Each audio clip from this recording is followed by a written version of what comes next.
Pessoal, saúdo a todos mais uma vez. Vamos agora para o nosso segundo encontro, ainda tratando de direito do trabalho, ainda tratando sobre contrato de trabalho, né? Então, no slide agora número 2, vocês podem verificar aqui, a gente vai recapitular rapidamente o que a gente tratou no finalzinho do slide número 1, da nossa aula número 1, né? No finzinho da nossa aula número 1, relembrando a todos, a gente falou sobre contrato de trabalho, né?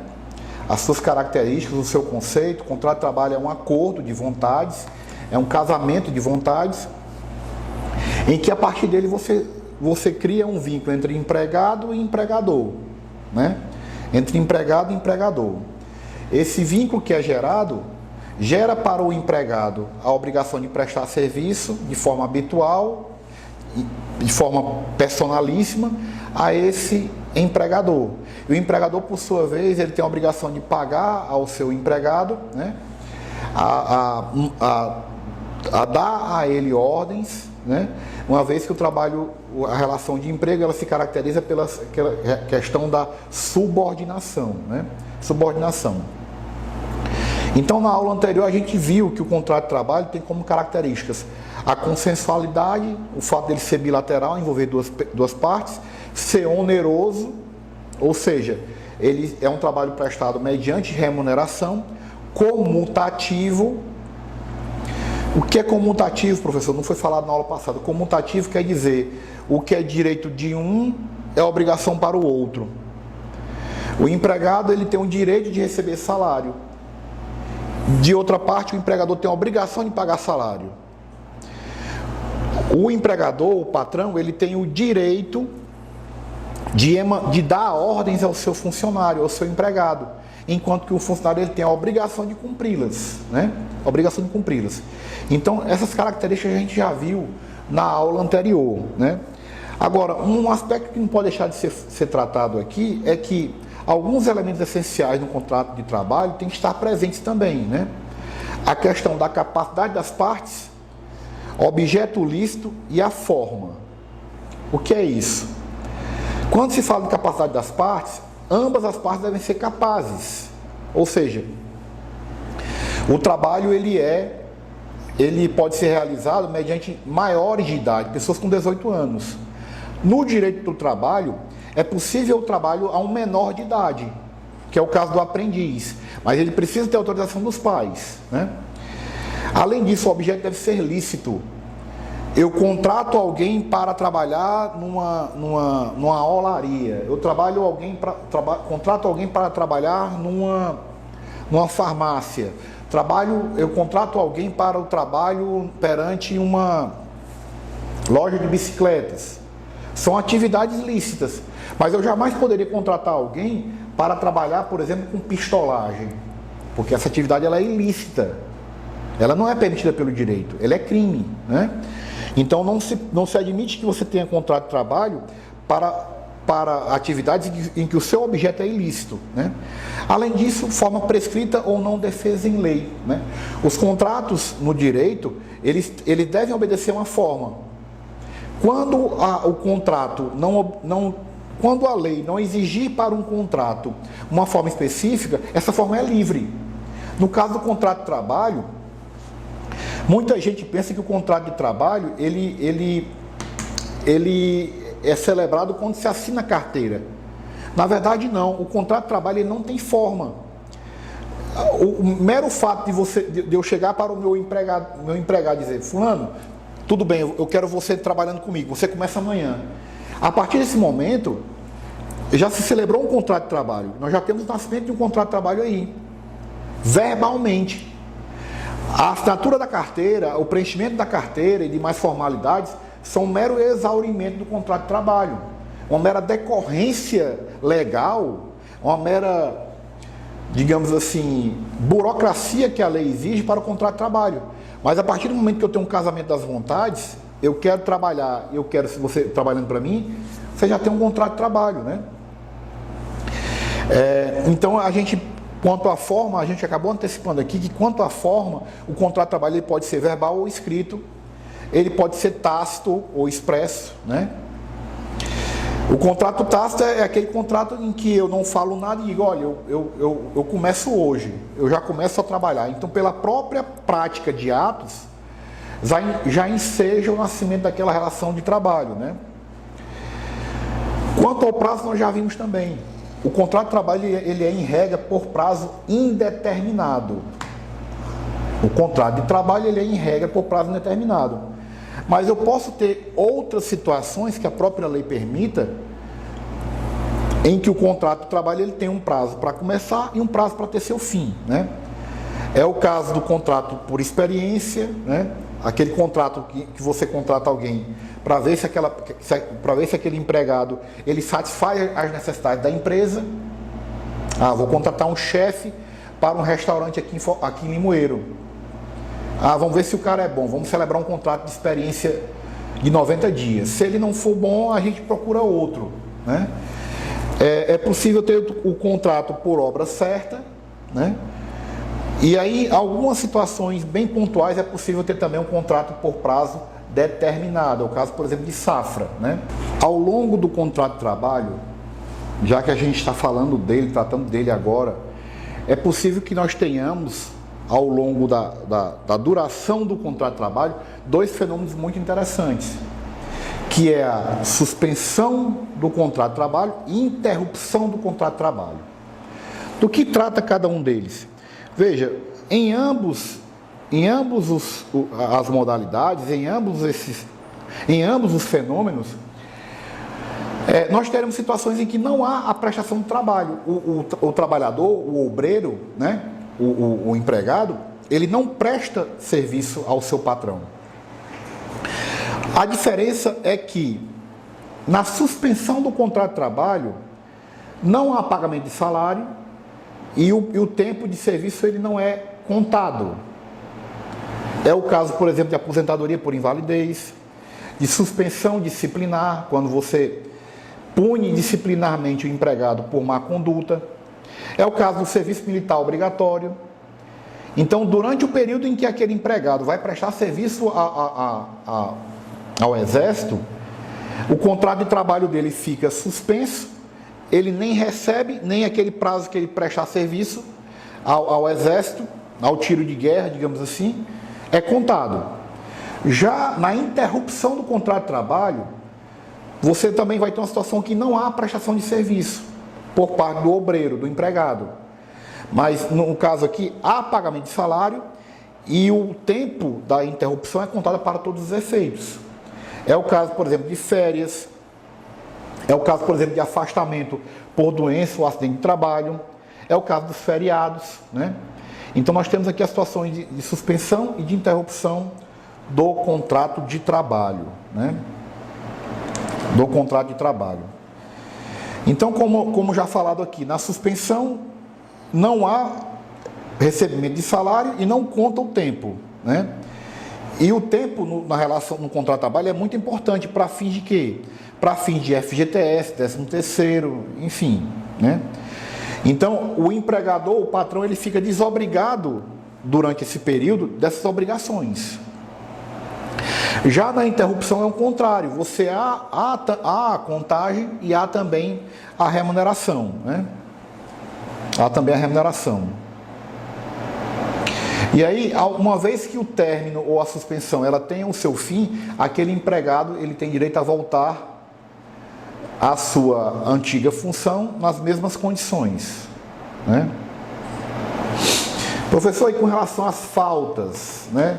E com relação às faltas, eu posso faltar quando quiser a minha relação de trabalho? Veja, a gente acabou de ver que a relação de trabalho, uma das suas características é a sua habitualidade. Então, na condição de empregado, eu não posso faltar. Agora, há situações que a lei permite a falta, que é o caso, por exemplo, que o artigo 473 autoriza, né? E aí a gente vai falar aqui ampassando, não tem como a gente falar todas as hipóteses. É o caso, por exemplo, em caso de falecimento de cônjuge, dos pais, filhos, até 2 dias consecutivos. Em virtude do casamento, até 3 dias. 5 dias para o caso de nascimento de uma criança para os pais. É a licença paternidade, que é de 5 dias. Para acompanhar o filho de até 6 anos em consulta médica, e aí eu tenho direito a uma vez por ano, né? Enfim, há outras hipóteses também, mas eu tratei aqui de enumerar as hipóteses mais importantes, né? Dei uma olhada no artigo 473 da CLT, né, que ela merece a análise de vocês, né?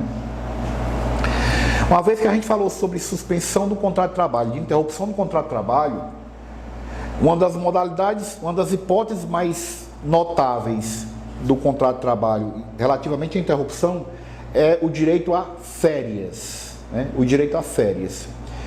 Então, as férias são um período em que o trabalhador tem o seu descanso anual remunerado, né? Quando se fala em férias, é importante destacar que você, na condição de empregado, você tem o seu período aquisitivo e o período concessivo ou de gozo. O que é isso, professor? Fui contratado em 2024, em janeiro de 2024. Passei 2024 inteiro trabalhando. Ao longo de um ano de trabalho, eu fechei um ciclo de período aquisitivo de férias. Uma vez que eu fechei aquele ciclo de período aquisitivo, eu terei direito a férias a serem gozadas no próximo ciclo. Então, uma vez que eu trabalhei 2024 inteiro, ao longo de 2025, eu terei direito a gozar férias, né? A gozar férias. E aí eu vou entrar no período concessivo. Então é sempre assim, você vai ter um período 2025, ele vai ser ao mesmo tempo um período concessivo para as férias de 2024 e um período aquisitivo para as férias de 2026. É sempre dessa forma. Um ano ele pode ser ao mesmo tempo período para gozar férias e para adquirir férias para o próximo ciclo, né? Para o próximo ciclo. Professor, a duração das férias. Todo mundo sabe, as férias ela tem duração de 30 dias. Classicamente as férias têm duração de 30 dias, né?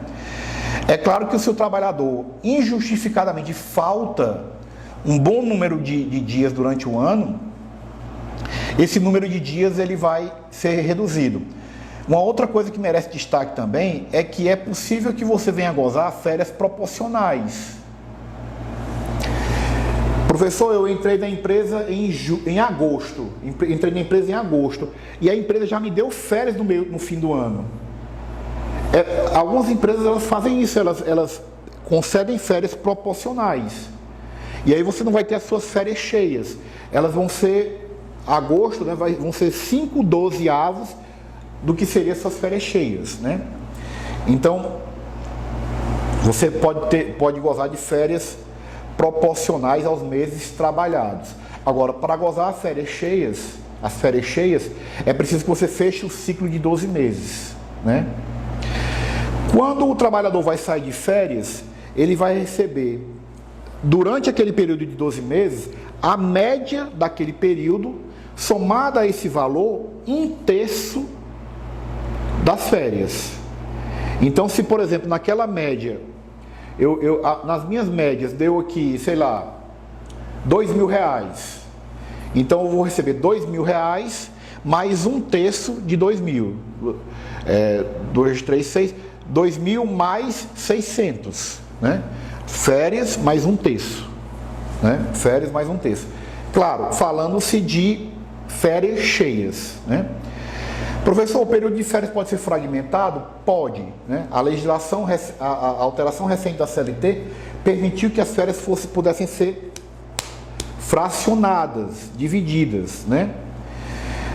Ela não pode, mas para isso é preciso que se tenha algumas regras, né? Um dos períodos de férias fracionadas não pode ser inferior a 14 dias corridos e os demais não podem ser inferiores a 5 dias corridos cada, né? E, para tanto, é preciso da concordância do empregado, né? Então, eu posso, por exemplo, sei lá, férias de um professor de uma escola, professor de música. Eu posso dar 15 dias em julho, 15 dias em dezembro, né? Professor, eu posso vender as minhas férias, né? É muito comum a gente ouvir as pessoas falarem isso. Eu vendi as minhas férias, né? Na verdade, essa expressão ela não é tão técnica. O certo é você dizer, eu converti as férias em pecúnia, né? E aí existe um limite que você pode converter em pecúnia, em se tratando de férias cheias de 30 dias, você pode converter até 10. Então, nesse caso, você vai se ausentar do trabalho durante 20 dias, e aí você retoma ao trabalho, e aí aqueles 10 dias que você transformou em pecúnia serão pagos, né? Serão pagos. É claro que isso é uma faculdade do empregado, né? Claro que isso é a faculdade do empregado. Também com relação às férias, é possível que você tenha férias coletivas, ou seja, é muito comum no setor automobilístico, quando, por exemplo, as vendas estão fracas de um determinado automóvel, a Volkswagen, a General Motors, a Fiat, ela resolve paralisar sua produção momentaneamente e aí dá férias a todos os seus operários, né? Isso é o que se chama de férias coletivas, né? Independentemente daqueles operários terem ou não atingido o período aquisitivo, né? O período aquisitivo. E essas férias coletivas elas não podem ser inferior a 10 dias, né? E aí chegamos a um elemento importante do nosso contrato de trabalho, que é a questão da remuneração. Remuneração, né? E aí é preciso que a gente trace em primeiro momento, né, uma vez que a remuneração decorre da característica do contrato de trabalho, que é a sua onerosidade, é preciso que a gente trace no primeiro lugar a diferença entre remuneração e salário. Salário é tudo aquilo que eu recebo pela prestação do meu serviço. Salário é aquilo que eu recebo pela prestação do meu serviço. Já a remuneração, ela vai comportar salário, gorjetas, adicionais, hora extra. Ou seja, a remuneração ela vai englobar não só o salário, mas toda e qualquer repercussão pecuniária que aquela relação de trabalho trouxer, né? Então a remuneração é muito mais abrangente do que o mero salário, né? É interessante notar que o salário vem da expressão sal, sal e salário, elas têm a mesma origem, porque no passado o sal era um componente muito raro. E antigamente, muito antigamente, na Idade Antiga, você pagava o seu empregado entregando sal a ele. Daí a expressão salário, né? É importante notar que a legislação permite que se receba salário em utilidade, salário em mercadoria. Mas a própria legislação estabelece que essa forma de pagar em utilidade, em natura, ela tem um limite. Eu não posso receber 100% do meu salário em natura e eu não posso receber toda e qualquer mercadoria. Eu não posso receber meu salário em cachaça, por exemplo, em cigarro, né? Algumas situações são vedadas para que eu receba o pagamento do salário em natura, né? Professor, mas assim, quer dizer que nem tudo que eu recebo é salário, nem todo o valor que eu recebo do meu empregador é salário. Como é que eu faço para distinguir? Vejam, é muito simples. O seu empregador ele está te dando algo. Esse algo que ele está entregando, seja dinheiro, seja utilidade, é decorrente do contrato de trabalho. Está te dando algo decorrente do contrato de trabalho. Faça-se a seguinte pergunta: eu estou recebendo dele, seja dinheiro, seja uma roupa, pelo trabalho ou para o trabalho? Recebi, por exemplo, eu trabalho num posto de gasolina, eu sou frentista, recebi do meu empregador um macacão, recebi uma luva, recebi uma bota. Aqueles bens que eu recebi é para o trabalho ou pelo trabalho? Ora, denota-se aqui que no caso, o fato de você receber um macacão para trabalhar como frentista é para o trabalho. De outra sorte, se ele me dá um dinheiro, se ele me dá uma gorjeta, se ele me dá, por exemplo, um fardo de refrigerantes no Natal, eu estou recebendo pelo trabalho. Aí você vai ter a noção de remuneração, né? A noção de remuneração. É importante notar também que quando se fala de remuneração, você pode ter as mais diversas estipulações, né? Você pode estipular, por exemplo, um contrato de trabalho em que esse contrato de trabalho seja remunerado por hora, né? Por hora, por mês, por produção, por tarefa, né? Eu trabalho numa empresa, numa olaria, eu recebo por produção, de acordo com o número de telhas, de tijolos que eu venho a produzir, de acordo com o volume de doce de goiaba que eu venho a produzir naquela fábrica de doces, né? Também é possível esse tipo de estipulação, desde que não venha ferir o patamar mínimo, que é do salário mínimo, né? Então, quando se fala da composição do salário, da remuneração, melhor dizendo, você tem um salário básico, que ele é fixo muitas vezes, né? Você tem a hora extra, que é aquilo que você trabalha mais da jornada, além daquela jornada de trabalho, né? Você pode também receber, como fins de compor a remuneração, adicional noturno. Ora, a hora noturna ela é mais cara que a hora diurna, porque fisiologicamente o homem ele é feito para dormir à noite. Então, se aquele indivíduo, excepcionalmente, em vez de estar dormindo à noite, está trabalhando, ele tem que ser remunerado, porque aquilo ali é mais caro, ele deveria estar descansando naquele tempo, naquele período, né?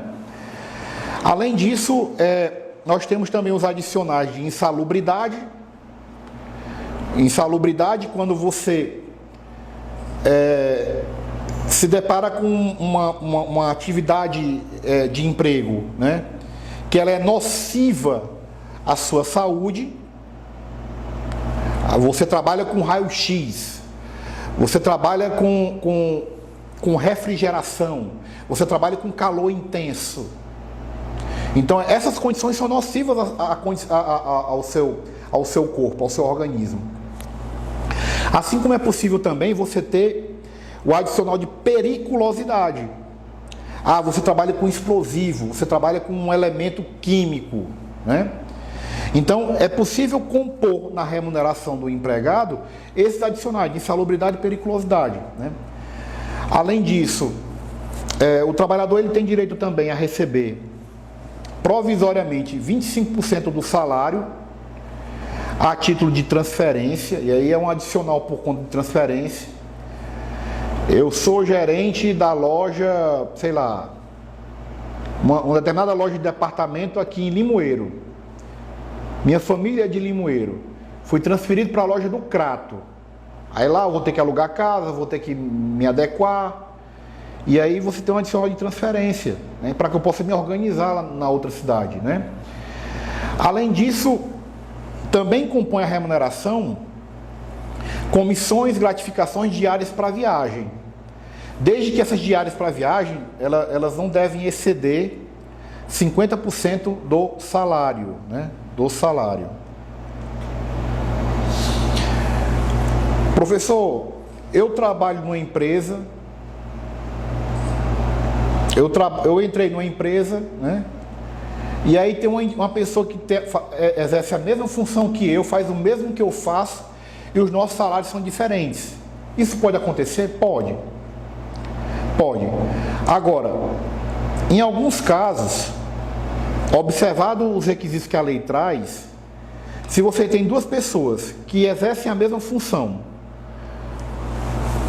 o seu trabalho tem a mesma perfeição técnica, a mesma produtividade, é o mesmo empregador, é o mesmo local de trabalho, e a diferença de tempo de trabalho entre um e outro é não superior a 4 anos e na empresa não superior a 2, é possível você pleitear a equiparação salarial.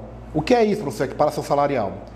É você que entrou depois pedir para que o seu salário seja pago igual àquele trabalhador veterano, desde que estejam presentes esses requisitos, né? Então a equiparação salarial é uma forma de você igualar os empregados que exercem atividade com a mesma perfeição técnica, né? É claro que não estando presentes esses requisitos, você não pode pleitear a equiparação. Eu tenho um cara que ganha o dobro do que eu ganho. Mas o trabalho dele é muito melhor do que o meu e ele está há 10 anos na empresa. Aí eu não posso pleitear. Esses requisitos eles são cumulativos. Eles são exigidos todos ao mesmo tempo, né? Todos ao mesmo tempo. Então isso aqui é uma regra muito importante na CLT, que ela visa proteger contra eventual discriminação do trabalhador, né? Do trabalhador.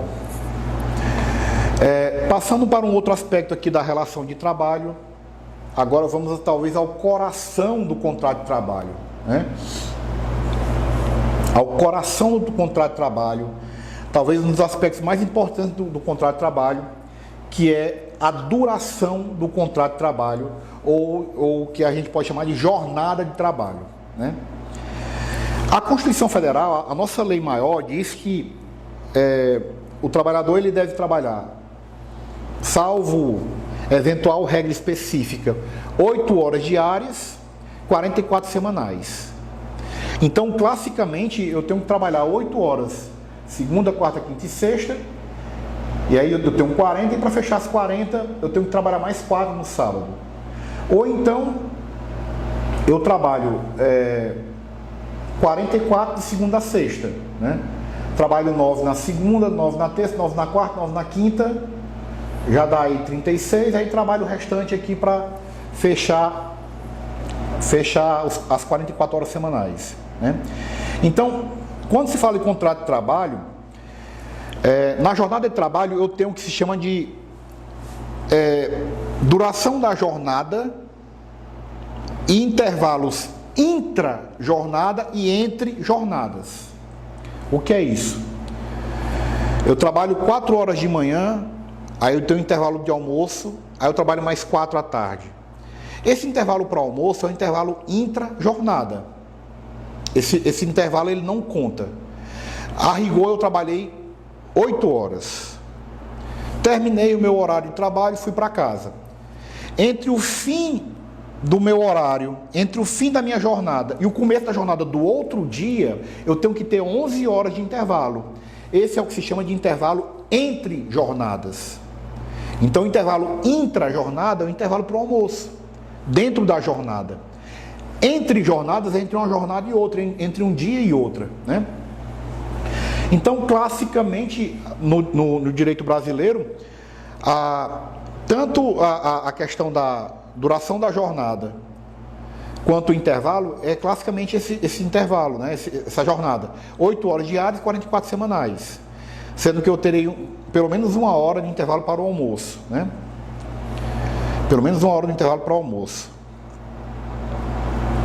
E aí o que eu falei a vocês, aquilo que transcender, aquilo que for além da jornada de trabalho, eu vou receber como hora extra, né? Então, se eu trabalhei, por exemplo, 9 horas na segunda, 9 na terça, 9 na quarta, 9 na quinta, 9 na sexta e 4 no sábado, eu tive aqui 5 horas a mais naquela semana. Logo, aquelas horas que foram trabalhadas a mais, elas são horas extras, né? Então eu tenho que receber essas horas extras com pelo menos, né, 50% do valor da hora normal de trabalho, pelo menos, né? Pelo menos. Professor, mas eu ouvi falar de um tal de banco de horas. Na minha empresa tem um negócio chamado banco de horas. Professor, o que é isso?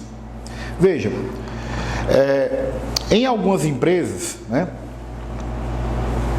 quando você começa a trabalhar, fazer hora extra, para que a empresa não pague essa hora extra, as empresas elas podem guardar essas horas como se fosse um banco de horas. É uma gordura que você junta, né? Então, assim, ao longo daquele mês eu juntei, por exemplo, 8 horas. Eu fiz 8 horas de trabalho além da minha jornada. Ao invés da empresa me pagar essas 8 horas com um adicional de 50%, eu posso, por exemplo, faltar um dia. E aí eu compenso com essas 8 horas, né? Então, o banco de horas, ele depende de acordo individual, do acordo entre empregado e empregador, ou então de convenção coletiva de trabalho ou acordo coletivo de trabalho, né? Mas saibam que o banco de horas, essa gordura que o trabalhador queima, junta para queimar depois, ela é uma realidade na nossa legislação, né? Nossa legislação. Jornada noturna, né? É um outro aspecto interessante que a gente tem aqui, né? Como eu falei a vocês, a hora noturna, ela é mais cara, ela tem um adicional de 20%, e a hora de trabalho noturna, ela tem uma duração de 52 minutos e 30 segundos. Professor, quer dizer que a hora noturna ela não dura 60 minutos? Não, ela é um pouco menor, né? Para o trabalhador urbano, considera-se noturno o trabalho realizado entre 22 da noite e 5 da manhã, né?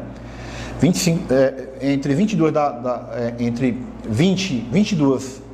da noite e 5 da manhã do outro dia. Trabalhei nesse horário, vou receber adicional noturno, né?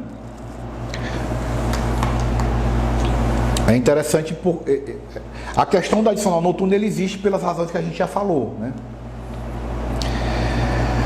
Bom, e aí finalmente a gente vai tratar agora, né? Uma vez que fechamos essa questão relativa à jornada, vamos falar agora das estabilidades, garantias provisórias de emprego, né? Veja, quando a gente fala em estabilidade, a primeira coisa que você deve estar se lembrando é do servidor público. Ah, professor, eu passei num concurso na prefeitura de Russas, passei num concurso na prefeitura de Tabuleiro, eu vou gozar de estabilidade, que agora eu sou servidor público, né? E se você tiver o regime estatutário. Mas veja, no direito do trabalho, nós vamos ter algumas situações que se assemelham a estabilidades, né?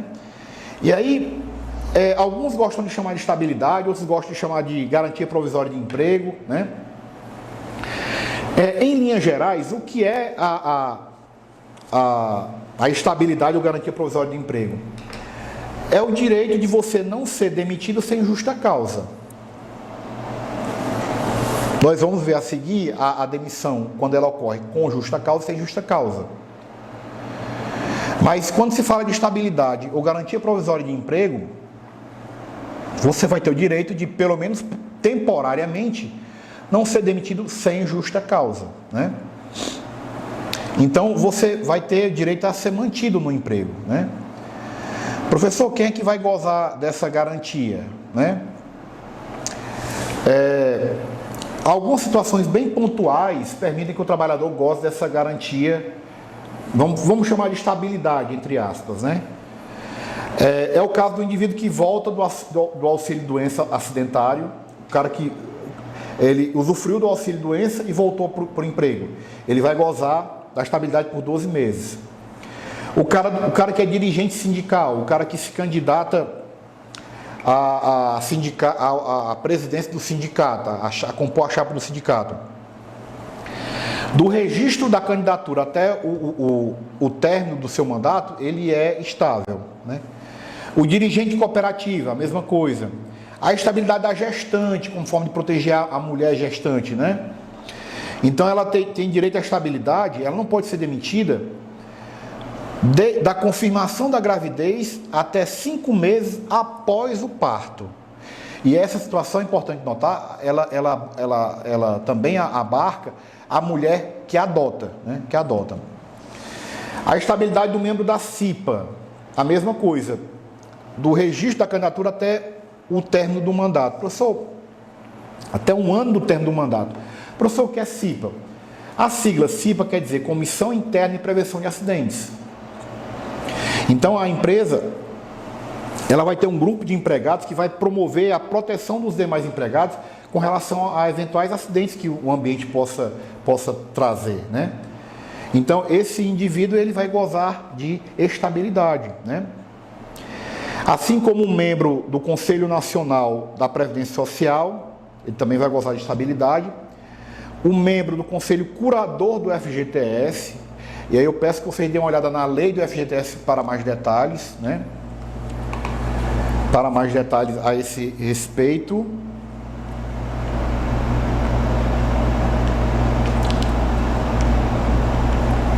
E, por fim, a estabilidade do 492 da CLT.